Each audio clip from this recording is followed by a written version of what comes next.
Welcome to Ask Brian Week 2. I'm Brian Rigby with Peer Trainer, certified sports nutritionist and master's candidate for applied clinical nutrition. I haven't done a lot of audio work before, so in advance, please forgive me if I blunder some. I'm also very much a perfectionist, and I'm fighting the tendency to restart this recording every single time I make a mistake. I'm not doing very well so far, but again, please forgive me for any mistakes that I might make. Before I get into any questions, I'd like to cover just a few items of business. First, thank you so much for the overwhelming response that I've gotten so far. I've gotten a ton of great questions, and I'm really been enjoying answering them.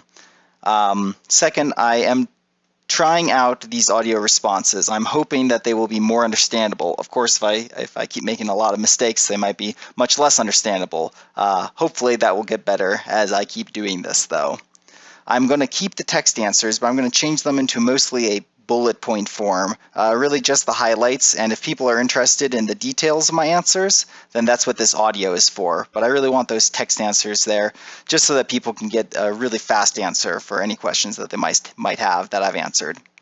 I'm also going to start doing 2 sessions a week, or 2 columns a week, and I might even go to 3 a week depending on how many questions I get and how much time I have.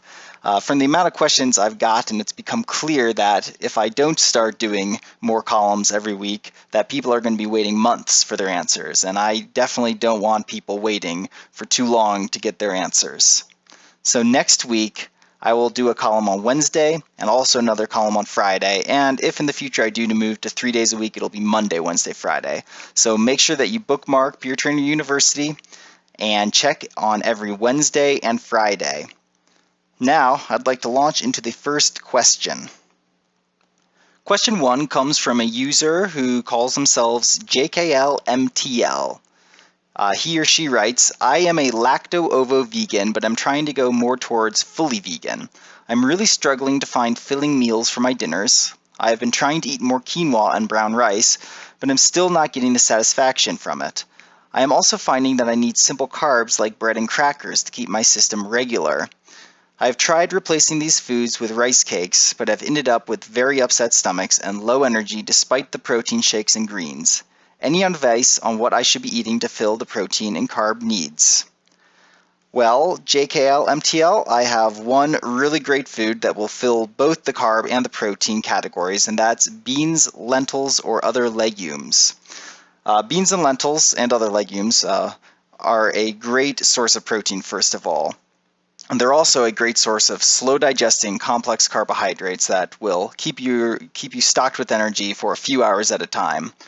1 cup of cooked beans has around 45 grams of complex carbohydrates. 15 grams of that is fiber. So that's around 33% of the carbohydrates in beans is in fiber form, which is mostly indigestible, but will be great for your gut flora. It will also help with regularity, if that's what you meant by keeping your system regular, which I assume it is. A cup of beans also has 15 grams of protein. Lentils have even more protein. They have about 18 grams of protein. There are variations between the different beans, lentils, and other legume varieties that you might find, but in general, they're all pretty similar. They're all going to have 40 to 50 grams of carbohydrates per cup. That's 1 cooked cup, by the way. All going to have around 10 to 20 grams of fiber per cup and around 15 to 20 grams of protein.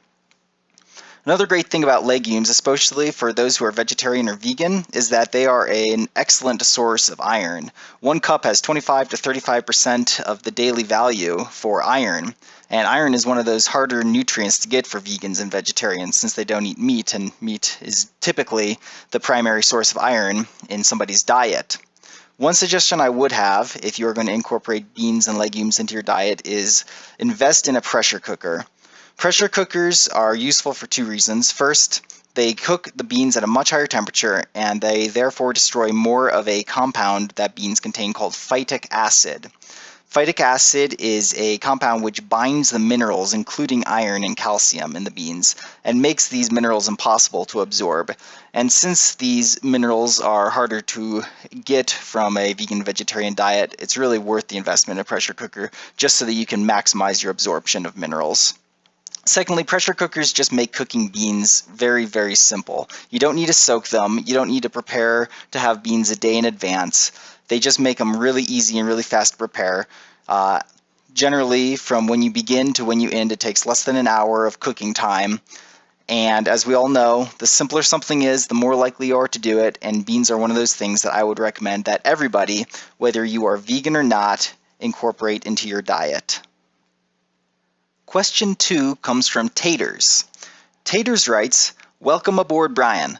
I Vitamix a smoothie every other day. Orange, cherry, apple, almond milk, fat-free, plain yogurt, blueberry, raspberry, blackberry, strawberry, pomegranate, cranberry, mango, banana, flaxseed, cinnamon, and Truvia go in.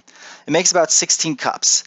I have half of it for breakfast one day and the other half for the next day's breakfast. Does the 24 hours in the refrigerator diminish any of the nutritional value in tomorrow's breakfast? Thanks."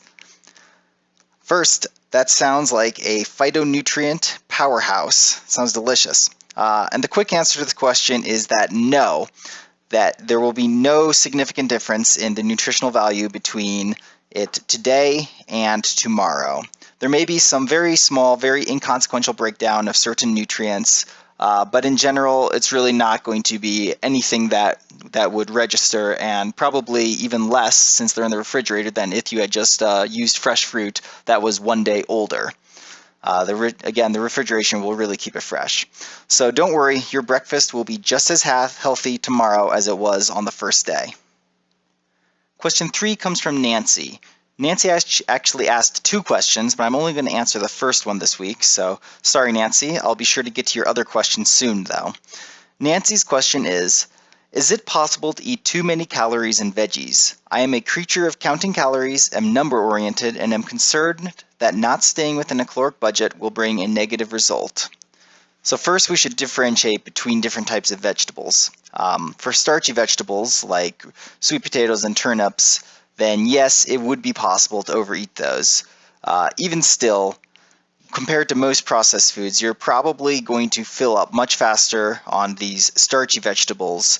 You're probably going to fill up well before you can really go overboard calorie-wise on them. When it comes to non-starchy vegetables, it would be extremely hard to overdo it. Consider broccoli. 1 pound of broccoli has only 150 calories, but 1 pound of broccoli is fairly challenging to eat, especially if it's raw. Lettuce is even less. A pound of lettuce is only 75 calories per pound. And if you have a hard time imagining what a pound of lettuce looks like, just imagine those prepackaged giant tubs of lettuce that you'll find in your grocery store.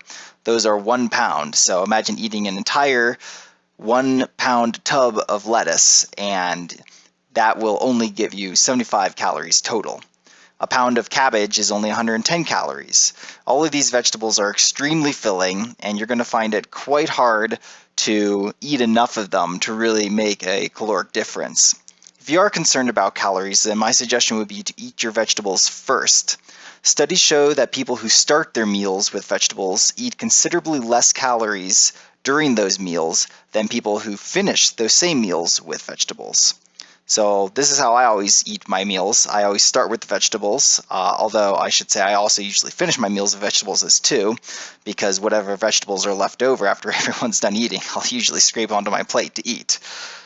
So bottom line is, it would be very challenging to eat enough vegetables for their calories to matter, and chances are very good that if you do eat that many vegetables, that you're going to naturally be eating a lot less calories from much more caloric foods.